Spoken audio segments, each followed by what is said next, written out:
Bonjour Célia. Bonjour. Avec vous, nous allons donc voir comment décorer son sapin pour Noël. Il faut faire preuve de créativité.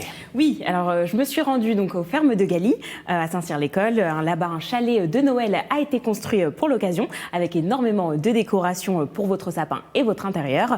Alors pour décorer ce fameux arbre de Noël, il y a 4 étapes. Et la première, c'est la guirlande électrique. On commence généralement par le bas, de telle sorte que la rallonge soit pratique à brancher sur le secteur, sur la prise électrique. Et on va monter la guirlande électrique petit à petit, sans hésiter à rentrer à l'intérieur du sapin. Si on arrive à la fin de la guirlande au milieu du sapin, ce n'est pas un souci. On va intégrer une seconde guirlande en faisant tomber la rallonge au centre du sapin pour qu'elle aille en bas. Et puis on va continuer d'installer la guirlande à l'intérieur et en périphérie du sapin.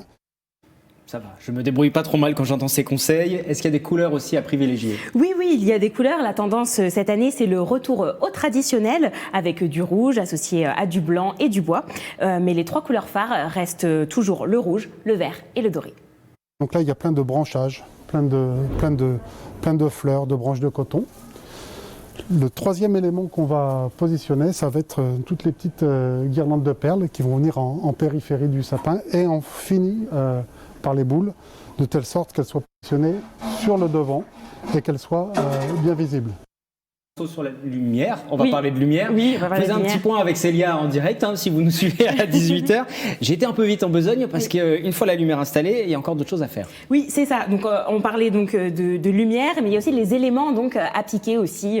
Et puis, bien sûr, les tendances de l'année, c'est ces 3 couleurs-là aussi. Sur ces couleurs-là, on est sûr de ne pas se tromper parce que c'est vraiment les marqueurs forts de Noël.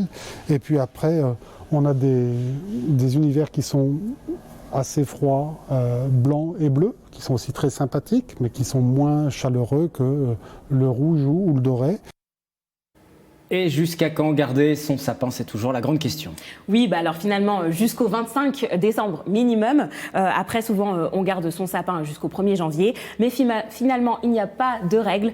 Chacun fait comme il veut. Merci beaucoup Célia, puis bonne décoration à vous.